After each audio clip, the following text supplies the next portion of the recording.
우리를 향해서 그리스도인이라고 합니다. 예수 그리스도를 주님으로 영접한 모든 분들은 그리스도인입니다. 그래서 여러분들이 예수 그리스도를 영접하고 예수님을 주님으로 모신다면 그리스도인입니다. 그런데 여러분이 그리스도인으로 살아간다는 것은 어떻게 보면 힘든 여정이 시작된 순간입니다. 왜냐하면 세상 사람들과 반드시 구별된 삶을 살아야 하기 때문입니다. 세상 사람들과 구별된 삶을 산다는 것은 그리 쉽지 않습니다.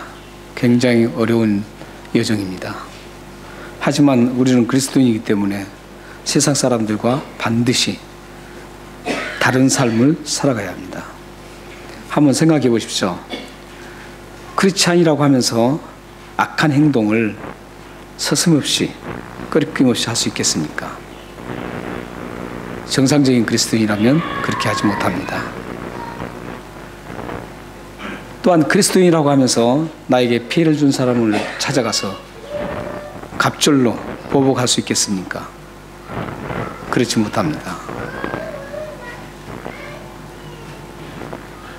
또한 예수를 믿는다고 하면서 내놓고 내가 마음대로 또 다른 사람을 피해를 주고 사기를 칠 수 있겠습니까? 그렇지 못합니다. 정상적인 그리스도인이라면 그럴 수가 없습니다. 우리들은 어떤 일을 당하고 어떤 이야기를 들어도 강하게 가서 보복하지 못하고 또 참고 이해하고 넘어가야 합니다. 왜 그럴까요? 예수를 믿는 그리스도인이기 때문에 참습니다.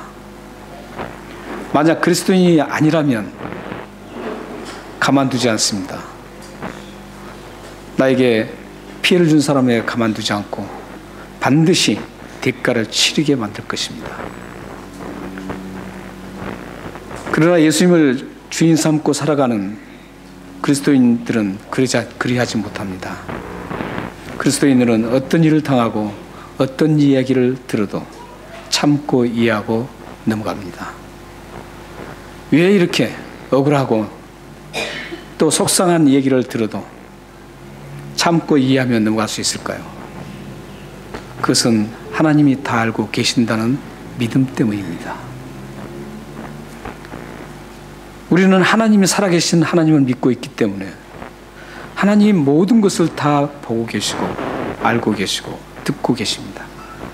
그 믿음 때문에 하나님 앞에 모든 것을 맡기고 내가 친히 갚지를 않고 참고 이해하고 넘어가는 겁니다. 이렇게 하나님의 살아계심을 믿고 모든 것을 의지하는 그 신앙을 하나님의 절대 주권을 인정하는 삶이라고 합니다. 하나님의 절대 주권. 하나님의 절대 주권을 인정하고 믿고 따라가는 분들은 어떤 일을 만나도 용서할 수 있고 이해할 수 있고 참고 넘어갈 수 있습니다. 이런 하나님의 절대 주권을 받아들이고 살아갈 때 그때 드디어 세상 사람들과 그리스도인이라는 것을 구별할 수 있는 삶을 살아가게 됩니다. 그렇기 때문에 세상 사람들과 구별되는 삶은 하나님의 절대 주권을 인정하고 하나님의 절대 주권을 믿고 그대로 실행하는 사람은 하나님과 세상 사람들과 우리 그리스도인이라는 것을 분명히 구별된 삶을 살아갈 수 있습니다. 그러나 하나님의 절대 주권을 믿지 못하고 따르지 못하면 세상 사람들과 똑같은 삶을 살 수밖에 없습니다. 왜냐하면 위대하신 하나님을 믿지 못하기 때문입니다. 디모데전서 4장 10절에서 11절 말씀에 그리스도인이 이해하고 용서하고 힘들고 이래도 구별된 사람을 살아갈 수 있는 이유에 대해서 자세하게 설명해 주고 있습니다. 한번 보고 읽겠습니다. 시작. 이를 위하여 우리가 수고하고 힘쓰는 것은 우리 소망을 살아계신 하나님께 둠이니 곧 모든 사람 특히 믿는 자들의 구주시라. 너는 이것들을 명하고 가르치라. 이를 위하여는 지금 디모데가 복음을 지금 하나님 말씀을 증거하는데 무척 어려운 상황들이 많이 당합니다. 굉장히 많은 어려움을 당하지만 그 당하는 것을 듣고 사도 바울이 지금 디모데에게 쓴 말씀입니다. 수고하고 힘쓰는 것은 그 이유가 뭔가 이거죠. 저기 수고하고 힘쓴다는 것은 그냥 단순하게 수고하고 힘쓴다는 그런 의미가 아닙니다. 가진 핍박과 말할 수 없는 그런 고통을 당하면서도 수고하고 힘쓰는 것을 얘기하고 있습니다. 그렇게 힘쓰는 이유가 뭡니까? 소망을 누구에게 둔다 그러니까? 살아계신 하나님. 죽은 하나님이 아닙니다. 살아계신 하나님께 소망을 두기 때문에 그 모든 걸 다 이기고 힘들어도 꿋꿋하게 감사하며 기쁘게 걸어갈 수 있다라는 겁니다. 여기 살아계신 하나님이란 말은 단순히 그냥 살아계신 하나님 이런 표현이 아닙니다. 대단한 놀라운 그런 말씀입니다. 살아계신 하나님. 어떤 의미입니까? 우리가 듣지 못한, 나를 흉보고 비방하고 비난하고 그런 듣지 못한 그런 모든 것, 나는 듣지 못하지만 하나님은 다 듣고 알고 계신다는 겁니다. 또한 나를 어떻게든 코너로 몰아서, 위기로 몰아서 그 몰려난 계획들, 그런 계획들을 나는 알지 못하지만 하나님께서는 그런 계획 하나하나를 계획하는 그 사람 마음과 생각을 다 알고 계신다라는 겁니다. 내가 괴로워서 눈물을 흘릴 때 하나님은 그 눈물이 내 몇 방울을 흘리는지를 다 알고 계시는 분이 살아계신 하나님이라는 겁니다. 뿐만 아니라 살아계신 하나님은 지구상의 모든 사람들, 호흡을 죽을 때까지 몇 번 했는지를 다 알고 계십니다. 그게 바로 살아계신 하나님입니다. 사람뿐만 아니라 동물들, 곤충들, 물고기들이 숨 쉬는 그 숨을, 그 수많은 헤아릴 수 없는 그런 모든 것들이 다 몇 번 숨을 쉬고 이 세상을 끝내는지를 다 아신 분이 살아계신 하나님입니다. 뿐만 아닙니다. 이 초목들이 바람에 몇 번을 이 나뭇잎들이 흔들린지, 이 세상의 모든 우주에 있는 그 나무 초목들이 바람에 흔들리는 그 흔들림이 몇 번인지를 다 아신 분이 살아계신 하나님입니다. 단순한 살아계신 하나님이 아닙니다. 모든 걸 다 이 세상에 모든 우주에 있는 모든 것들을 세밀하게 하나도 빠짐없이 다 하신 분이 살아계신 하나님이라는 표현입니다. 이런 하나님을 우리가 아버지로 모시고 섬기고 있는 겁니다. 이 얼마나 큰 축복입니까? 여러분은 엄청난 이 하나님을 지금 모시고 아버지라고 부르고 섬기고 있는 겁니다. 그 하나님이, 살아계신 하나님이 여러분들의 모든 걸 다 아세요. 하나도 빠뜨리지 않고 다 알고 계십니다. 여러분들의 눈물을 아시고, 여러분들이 원하면 아시고 다 아십니다. 오늘 본문 속에서도 보면 이 살아계신 하나님이 단순히 기도 제목도 기도하지 않았는데도 응답되는, 세리의 기도로 응답되는 것을 우리는 볼 수가 있습니다. 왜냐하면 다 하나님 아시기 때문에 그렇습니다.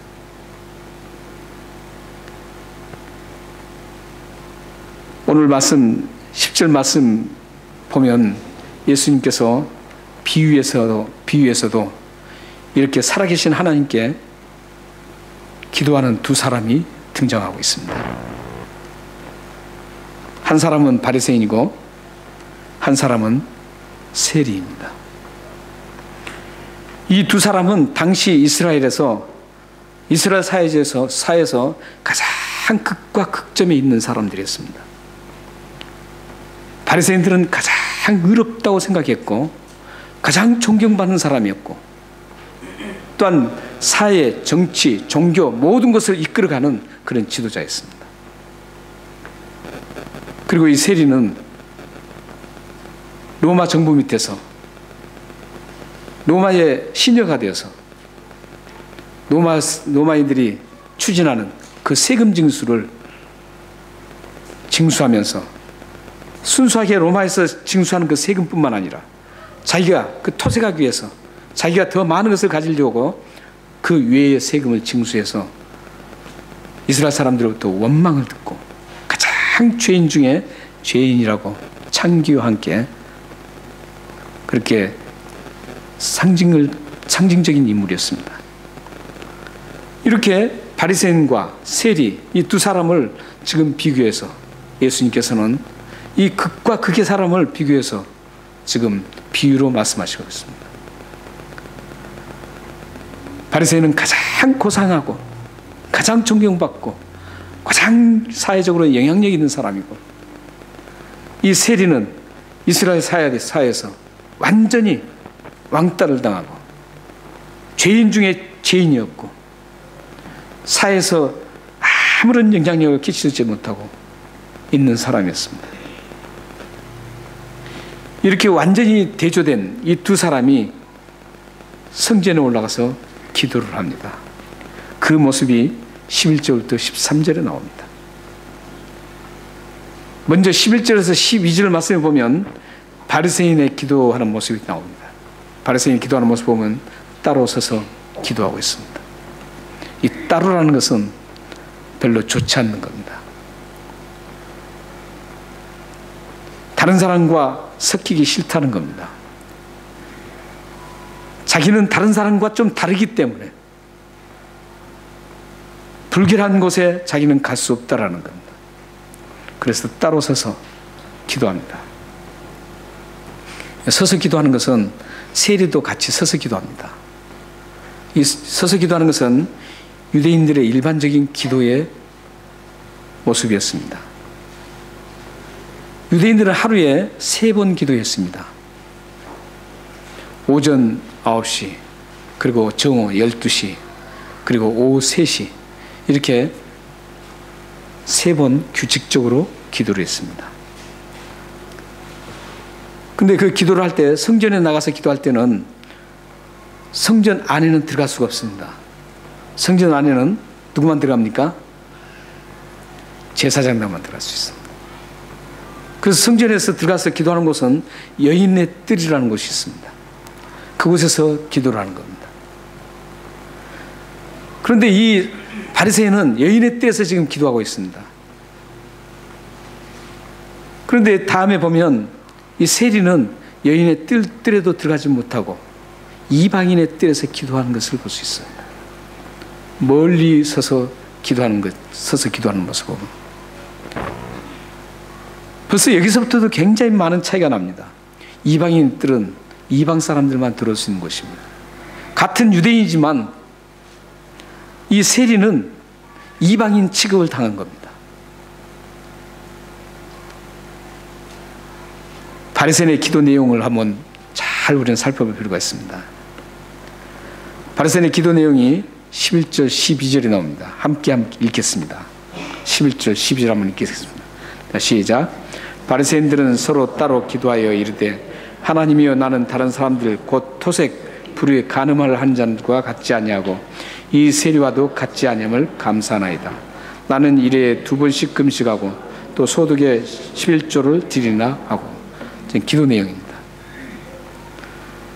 기도 내용 보면 다른 사람들 또한 그 세리와 같지 않다라고 합니다. 그 같지 않아서 감사하다 그럽니다. 사실 불의하지 않고 토색하지 않고, 토색이라는 것은 어떤 거냐, 사람의 등을 쳐서 재산을 탈취하는 것을 말합니다.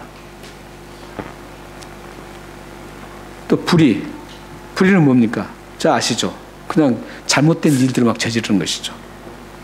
간음. 근데 다른 사람들이 이렇게 많이 하는데 자기는 그렇게 하지 않는다는 겁니다. 당연하게 감사할 일이죠. 또 그 세리와 같지 않다는 거죠. 세리는 가장 천박한 사람, 죄인 중에 죄인이라고 생각한 사람입니다. 근데 자기는 죄인 중에 죄가 죄인이 아니라는 것. 12절에서는 이렇게 하죠. 일에 2번씩 금식한다 그러죠. 일주일에 2번씩 금식한다는 겁니다. 유대인들은 일주일에 2번씩 금식했습니다. 월요일과 목요일 날입니다. 그런데 신명기 14장 22절에는 레위기 16장 29절 레위기 16장 29절에는 이스라엘에게 금식하는 날이 언제냐면 대속죄일입니다. 저기 보면 금식이라는 말은 안 나오죠. 근데 스스로 괴롭게 하고 저게 금식입니다. 라마단, 이슬람에서 라마단이죠. 스스로 괴롭게 하는 게 금식입니다. 그러니까 대속죄일에는 스스로 모든 걸 먹지 않고 스스로 괴롭게 하는 겁니다. 그때 허락했습니다. 그런데 여기 바리새인들은, 이스라엘 백성들은 일주일에 2번씩 금식을 했으니 얼마나 많이 합니까? 이 사람들이 왜 월요일날 목요일날 금식했냐면 모세가 율법을 받기 위해서 시내산에 올라간 날과 내려온 날이라고 합니다. 그들은 그렇게 여겼습니다. 시내산에 올라가서 내려온 날이 월요일이고 목요일이었답니다. 그래서 그날을 생각하면서 이렇게 금식을 했습니다. 또한 11조를 바쳤다 그럽니다. 소득의 11조라고 우리나라 성경은 그러는데 사실은 그게 아닙니다. 원래 이 헬라 성경에는 소득의 11조가 아닙니다. 이것은 전 재산의 11조를 말합니다. 그러니까 이 바리새인은 자기가 전 재산의 11조를 바쳤습니다. 대단하지 않습니까?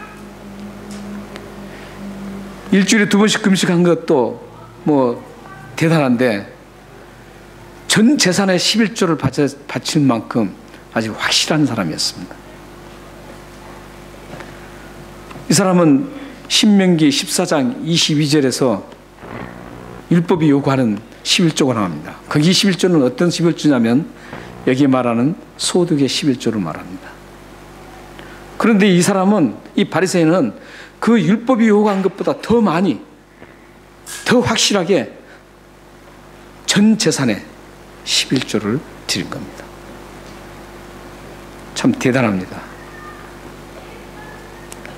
굉장하지 않습니까? 놀라지 않으신 거 보니까 아마 여기 계신 분들은 이 바리새인보다 더 잘하시는가 봐요. 저는 이 본문을 보면서 대단히 놀랐습니다.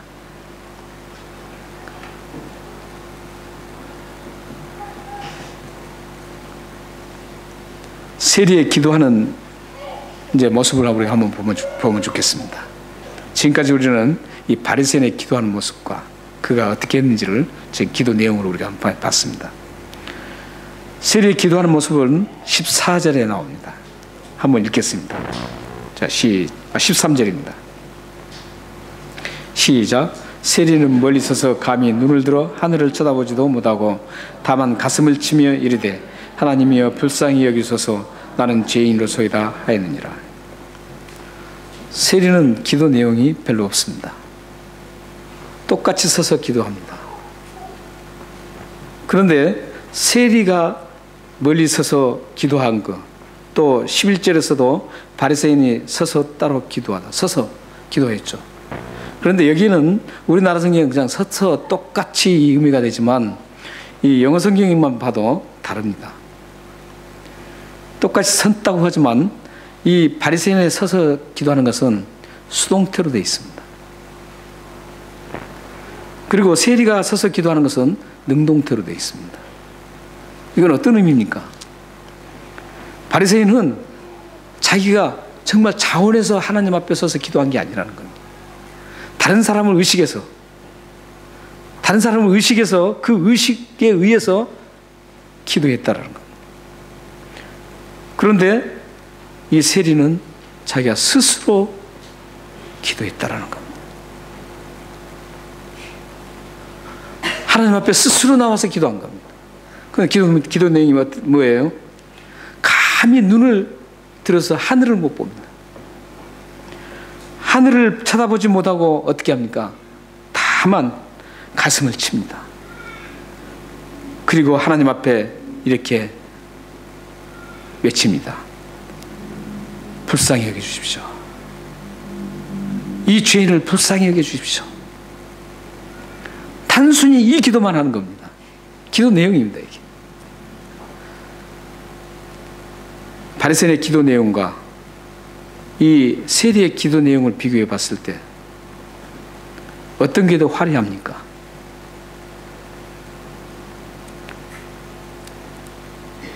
의도로 가지 않고 그대로 액면 그대로 받아들였을 때 어떤 기도가 더 훨씬 좋습니까?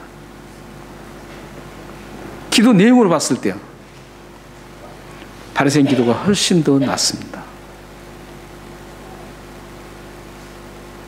하나님이 들을 때도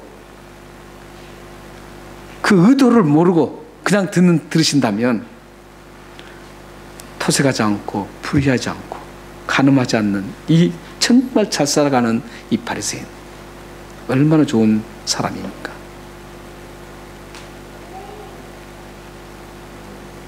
그리고 일주일에 2번씩 금식하며 하나님 앞에 매달린 사람,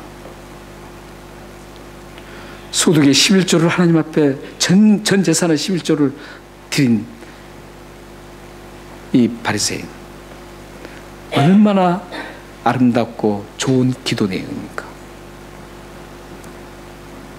그런데 14절을 보세요. 둘이 이렇게 기도를 했는데 14절에 기도 응답 받은 사람은 누굽니까? 세리입니다. 왜 그랬을까요? 물론 하나님께서 다 그 의중을 다 아시죠. 아시지만 여기서 지금 세리의 기도와 바리새인의 기도가 응답받고 받지 못하는 차이점이 분명히 나옵니다. 그게 뭡니까? 우리는 바리새인의 기도 속에서 발견할 수가 있습니다. 바리새인의 기도 보면 토색, 불육, 간음하는 자, 저 세리와도 같지 않다. 이건 어떤 의미입니까? 다른 사람의 허물을 들춰내고 있습니다. 다른 사람의 잘못된 것을 쫙 체킹해서 들춰내는 겁니다. 토색한 것, 그걸 들춰내고, 불의한 것들을 다른 사람들 보는 걸 들춰내고, 간음한 것을 들춰내서 나는 저 사람들과 같지 않습니다. 저 사람들은 저렇게 하고 있습니다. 한마디로 이것은 하나님 앞에 고자질하는 겁니다. 저 사람 저렇게 잘못했는데 허물이 있는데 들춰내서 고자질하는 겁니다. 자, 그럼 여기서 하나님이 그 사람이 그렇게 하는 걸 몰랐을까요? 하나님이 토색하는 그 사람에 대해서 하나님 모르고 계셨을까요? 하나님이 불의한 그 사람을 몰랐을까요? 하나님이 간음한 사람을 몰랐을까요? 하나님은 다 알고 있었습니다. 바리새인이 하나님 앞에 얘기할 필요도 없는 겁니다. 하나님의 절대 주권을 믿는다면, 하나님의 살아계심을 믿는다면 하나님이 다 알고 계시는데 내가 이 얘기할 필요가 없습니다. 지금 바리새인이 여기에 지금 함정이 빠진 겁니다. 세리는 보세요. 남의 허물을 지금 발견해서 얘기한 적이 없습니다. 자기의 허물을 지금 들춰내고 있습니다. 하나님 앞에. 저는 죄인입니다. 저는 수많은 죄를 지어서 감히 하나님을 향해서 얼굴을 하늘로 들 수가 없을 만큼, 그래서 저는 죄인입니다. 이 죄인을 불쌍히 여겨주시고 용서하여 주옵소서. 남은 관계가 없습니다. 하나님, 저를 불쌍히 여겨주십시오.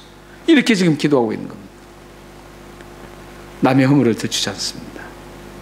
남의 허물을 들추는 사람은 반드시 어떤 스텝을 받는지 아세요? 다른 사람 허물을 자꾸 잘 찾은 사람은 반드시 다음 스텝이 뭐냐면 비난입니다. 비난. 조심하셔야 됩니다. 그러니까 여러분들이 눈을 항상 좋은 것만 바라보도록 하나님 앞에 기도해야 됩니다. 하나님, 저에게 좋은 모습을 보게 해주십시오. 하나님, 제가 어떤 사람을 만나도 그 사람의 장점과 그 사람의 긍정적인 모습과 그 사람의 좋은 점을 보고 나도 그 모습을 담고 따라가게 해주십시오. 이렇게 하셔야 됩니다.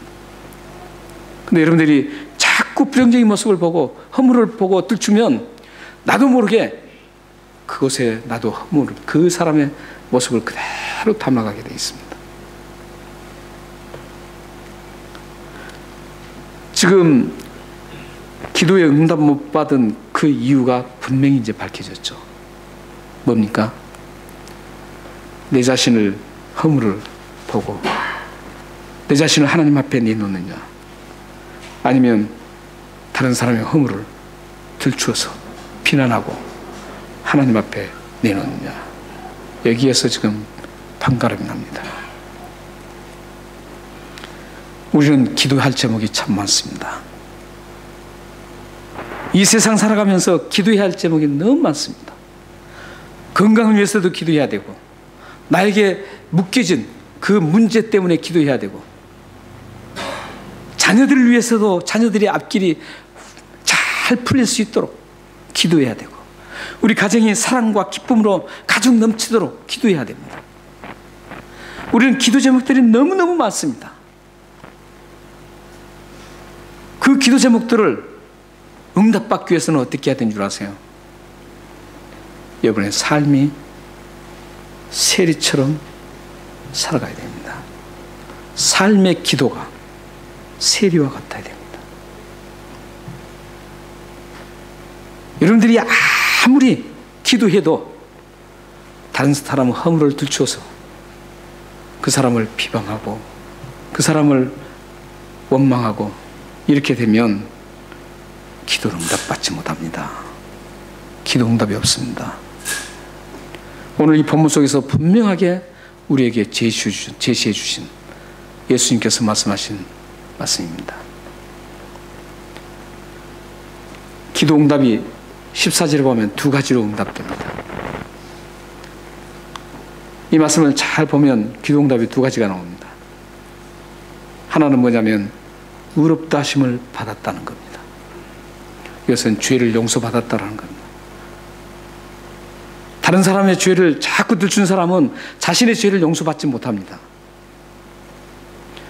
하지만 이 세리는 자기 죄를, 다른 사람의 허물은 다 생각하지 않고 자신의 허물을 하나님 앞에 내놓고 용서를 구했을 때, 불쌍히 여겨달라고 구했을 때 어떻게 됐습니까? 죄가 용서받게 됩니다. 의롭게 되었습니다. 얼마나 즐거움으로 내려갔겠습니까? 그 집으로 내려갔느니라 이렇게 합니다. 바리새인은 하나도 해결된 것 없이 오히려 더 무거운 마음을 가지고 그는 집으로 내려갔습니다. 집으로 걸어가는 발걸음이 달랐습니다. 한 사람은 평안과 기쁨으로 감사로 발걸음으로 집으로 내려갔지만, 바리새인은 무거운 심정으로 아무것도 없이 공허한 마음으로, 허전한 마음으로 그는 자기 집으로 들어갔을 것입니다. 그리고 보십시오. 높이는 자는 낮아지고 자기를 낮추는 높아지리라. 이 말씀도 역시 기도 응답입니다. 물론 이 주인공들이 다음에 높아졌다, 낮아졌다 이 대목은 없습니다. 하지만 예수님께서 이 말씀하신 것은 분명하게 이루어졌을 것입니다. 세리는 다음에 높게 높아졌습니다. 그 높이 올라간 것은 어디까지 올라가냐면 천국까지 올라가는 겁니다.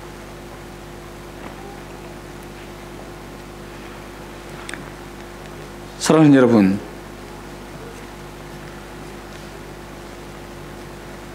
우리들은 참 기도를 많이 해야 됩니다. 그러나 기도를 많이 한다는 게 대수가 아닙니다. 기도의 내용이 무엇인가? 우리의 삶의 기도 내용이 무엇인가가 중요합니다. 여러분의 기도가 응답되기를 원하십니까? 여러분의 꼬인 문제가 응답되기를 원하십니까? 여러분의 가정과 평화가 넘치기를 원하십니까?